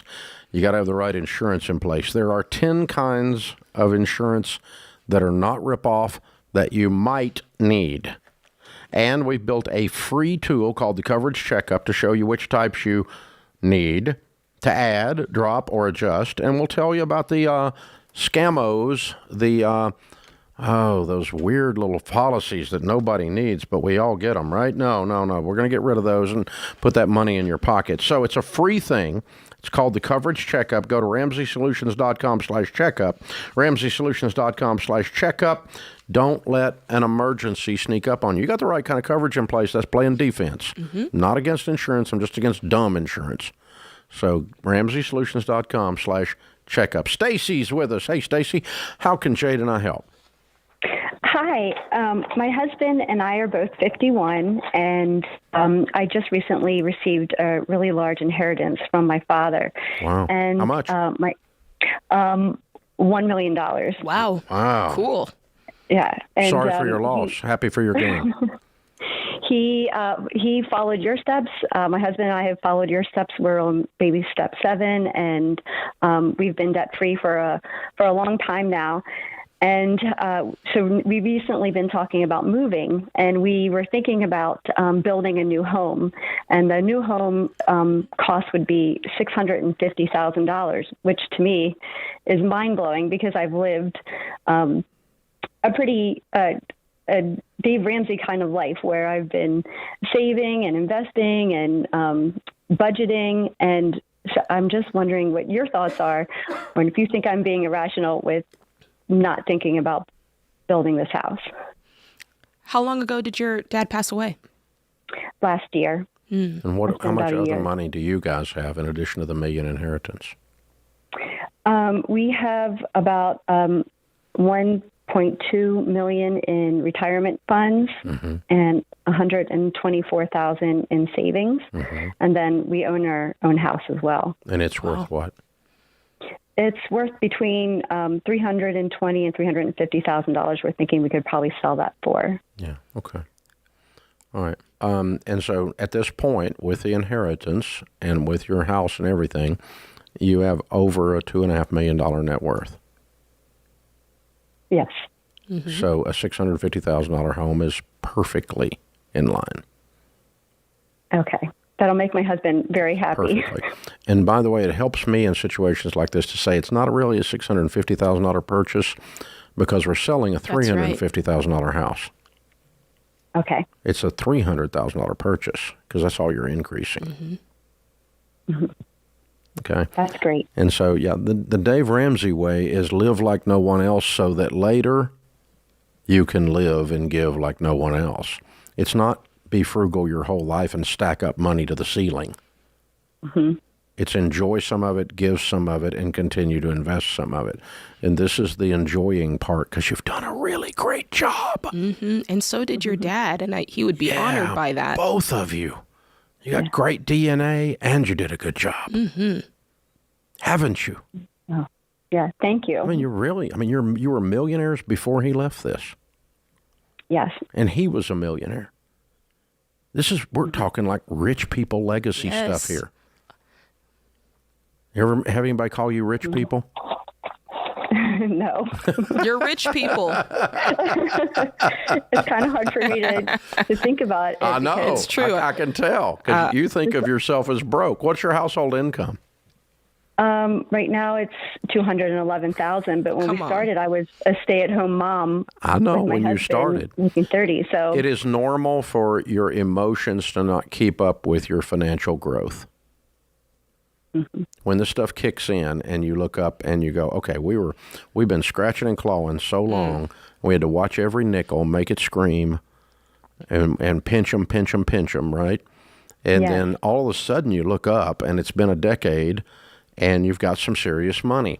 And then it's normal for your emotions to not catch up. I mean, like when you and Sam got free, you mathematically, intellectually realize they paid off $465,000. You mathematically realize it's there, but it takes your spirit a while to accept that I'm free. Absolutely, it does. I think about that regularly. I have to remind myself sometimes. So I get what she's saying, but Stacy's rich. Yep, she is. Wealthy. And good. And you know why? Because she's been diligent over a long period of time. Diligence is excellence in the ordinary on a daily basis. That's right. Do it all the time. Do it all the time. Yep. Do it all the time. Like reading a story to my little grandson. I think I can. I think I can. I think I can. I think I can. The little train that could, right? I mean, this is the stuff, and that's exactly who she is. Yeah. The problem is you get in that grind, and you don't look up and realize, wait a minute, I have won because she was a millionaire. Over $1 million net worth. He leaves another $1 million, so now they're over a $2 million net worth. Approaching a $3 million net worth. Can you afford? Oh, and by the way, folks, if your emotions, Deloney talks about facts are your friends you're analyzing things. Okay, facts are your friends. They help you tell you if your emotions are lying to you. If your emotions are saying you can't do that, you're broke people. And you look and go, well, 650 as a percentage of 3 million or as a percentage of 2.5 is a small ratio. Ratios are facts. Okay, can you buy that car? Because that car, when you were broke and 25 and starving to death and coupon clipping, that car was ridiculous. Now that car is pocket change. Small piece. And and you just buy. It's just pocket change. It's just fun. That's all it is. And its ratios help you tell you if you're out of line. If your emotions are telling you can't afford that your frugality is holding you back because you haven't looked at the ratios and said it's a small percentage to buy that car, to upgrade the house by $300,000 when your net worth is almost $3 million. That's right. That's a small ratio. And think about it, because before her house was worth $350, she had 1.2. Now she's gained another $1 million, and she's basically going up by 300 more. It's the same. It's the same piece of the pie. It's exactly the same ratio. Yeah, exactly the same. We're not changing the ratio at all. So when you look at it like that, she's not really upgraded ratio-wise. Yeah. If she had not inherited that suddenly, and you just looked down and said 2.5, is $650 reasonable? Yeah. Yeah, you would say that's reasonable, but in this case, that doubles it, because all she did is she almost doubled her net worth. That's right. A little, not quite, and a little bit with the inheritance, and really, Dad would be smiling because Dad doesn't see this as irresponsible. That's right. If he did, he wouldn't have left her the money. If he thought that she was irresponsible, he wouldn't have left her $1 million. Yeah, but he wouldn't see this act as irresponsible. No, not at all. Yeah, it's not. So it's a good thing. It's a great question, Stacey. This reason we're riffing on it a little, because a lot of people deal with this as you move from the being broke and get out of baby step 2, and you finally get the stupid debts paid off, and you can breathe, and you've been living on nothing, and you've been working all the time, and you don't do anything. Then all of a sudden you get your emergency fund in place, and you go, wait a minute, now we can actually go out to eat. That's right. And then it feels weird. Look, Sam and I went to the movies the other week, and, back when we were dating, it was like, if we want to date, you're looking at every, penny. He said, Jade, I don't care what this costs. I'm going big. You can even have popcorn. He's just splurging. Look, I got a glass of wine. Now, I will say we got 2 drinks. It was $40, and I did clutch my pearls. I was Wait a minute. And this is movie theater wine? Yeah, come on, Dave. Come on. Dave, we can't all have... Come on. Come on. With the guy, the waiter with the... Come on. Yeah, but we don't have to drink movie theater wine. I mean, that's like, it's nasty. Let me live, Dave. I do want you to live. That's the point. I want you to live a long life. All right, next time it will be a French Bordeaux. Okay, you can sneak that in. All right. Let Sam spring for it. This is The Ramsey Show.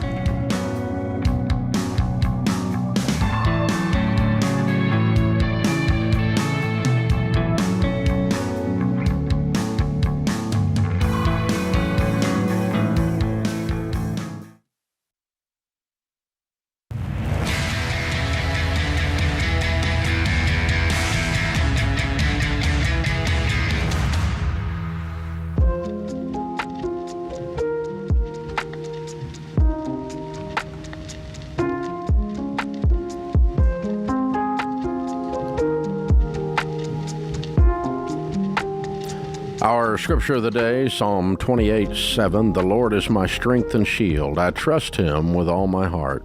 He helps me, and my heart is filled with joy. I burst out in songs of thanksgiving. Martha Washington said, the greater part of our happiness or misery depends upon our dispositions and not upon our circumstances. Martha Washington. There you go. Right on. Behind every great man, there's a great woman and a surprised mother-in-law. There you go.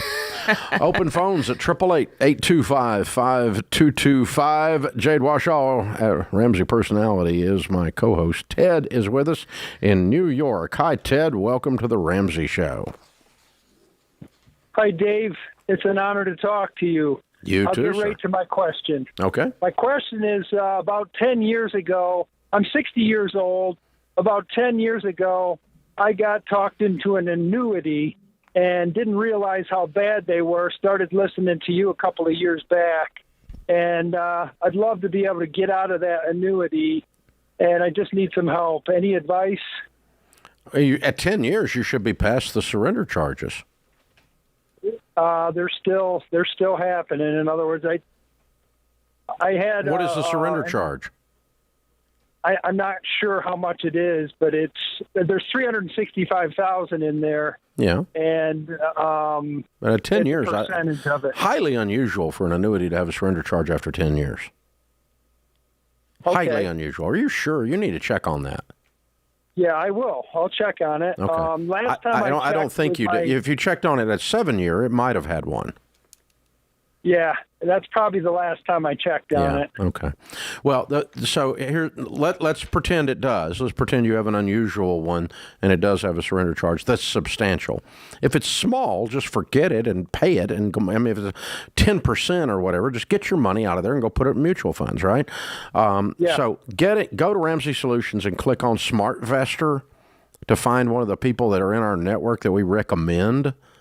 They're got investment brokers, and those guys can look at your actual documentation and actually, and read through it with you and tell you what you're, and get in touch with the company on your behalf and find out what's really going on. And you can move the money that way over to those guys to manage in some good mutual funds, or there's one other possibility. If there's a huge surrender charge, and this would be really for other people that are listening, I don't think you're going to find that. But let's say you were 5 years in and there was a 30% charge or something. Well, you wouldn't want to do that. But you can roll a fixed annuity into a variable annuity, oftentimes with the same company, and avoid any surrender charge until you can get out of the variable annuity. Now, variable annuity, Ted, is mutual funds inside of the annuity. And so it'll perform a whole lot better, and their variable annuities aren't bad. Fixed annuities suck, but the variable annuities aren't bad. But I would rather you have it in just low turnover mutual funds. But a variable annuity is not a bad product. It's certainly better than being stuck, and you can do that rollover without the surrender charge in most cases. Again, a SmartVestor Pro can help you do that. Very cool. With the variable annuity, you can choose the mutual funds inside of it, right? Exactly. Yep. And re-choose them. You don't have to just choose them once. I mean, you can change the mix. You decide I don't like it, you can reset it. It doesn't start the clock over. And but you're still capped on the gain, right? Or you're still capped on what the performance? No. They give you a minimum floor a lot of times on the performance. They'll tell you that it will at least make 6%. And we'll protect your principal, and we'll let you name a beneficiary. So the variable annuities have some benefits to them, but you wouldn't use those unless you've got like extra money laying around, and you're 100% debt free. You're baby step 7. You got millions of dollars, and you want to put some over here to protect the principal in case of a market downturn or something like that. But and you can also use a little bit of an estate planning tool because you can pass outside of probate by naming the beneficiary. Interesting. Go straight, like a life insurance policy, goes straight to the person, and there's no tax. Oh, interesting. All right. That's a nice feature that they have. But again, I wouldn't do it just for those, but those are, while you're at it, you might as well enjoy those features. And again, a SmartVestor Pro can tell you when the Ramsey team would suggest that, and they will suggest it at the same exact time.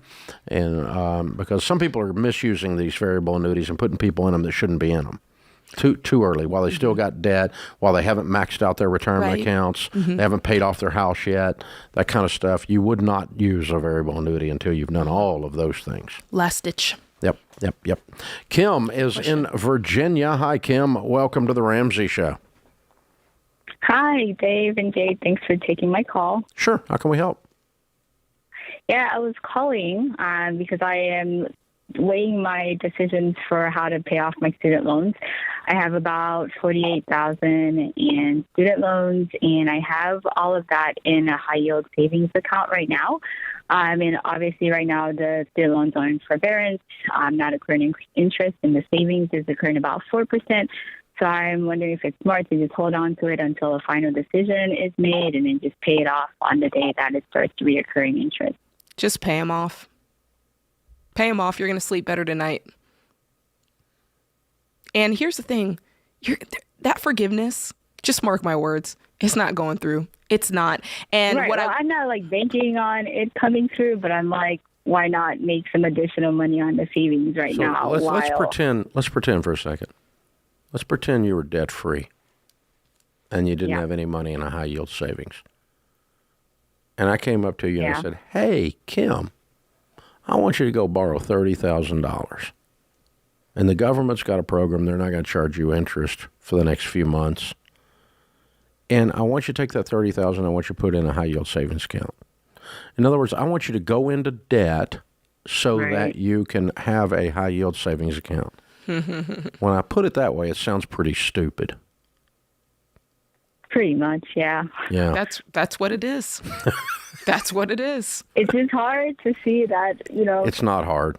Passive. It's not hard at all. Money. It's not hard at all. Yeah. You're not going to get rich doing this. Mm-hmm. You think that you're gaining something from it? Not. You're not. You're not You're not even making any money. I mean, what the crap is 4% of 28,000? Even 48,000. $500 a month. Yeah. I mean, it's That's not changing gonna make your you life. rich. Yeah. It's not changing your life. No. Yeah. You can't strut around your bedroom acting like you're doing something sophisticated. You're just not. Or the den or anything else. I mean, come on. It's not. It's just it's $100 freaking dollars. Yeah. You can't buy a pizza. I mean, no. We're screwing around with this, and you're worried about it to the point you called a national radio show where you knew we were going to tell you. Because she knows what to do. You knew what we were going to tell you. This is how worried you were about it.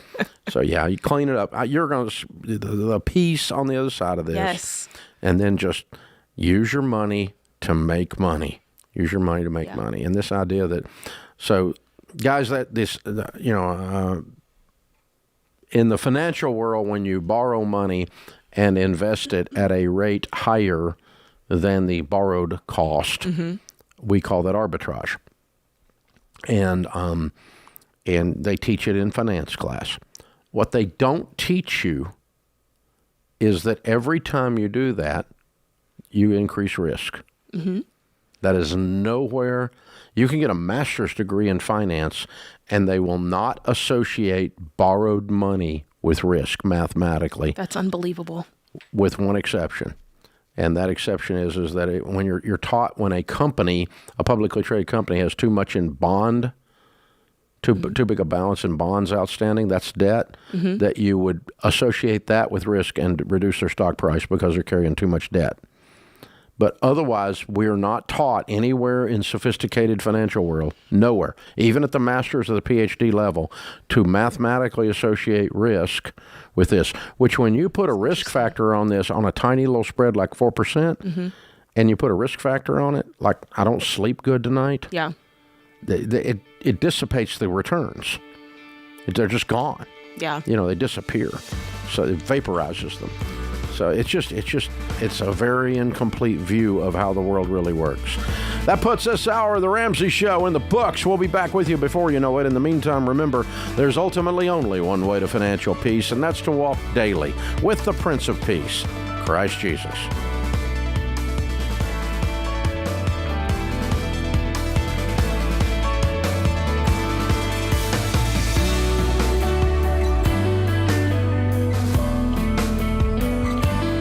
What's up, guys? It's Jade. Look, if you like what you heard in this episode and want to know more about getting started on the Ramsey baby steps, go to RamseySolutions.com and click the Get Started button. We'll help you figure out the best next step for you based on your specific situation. That's RamseySolutions.com and click Get Started.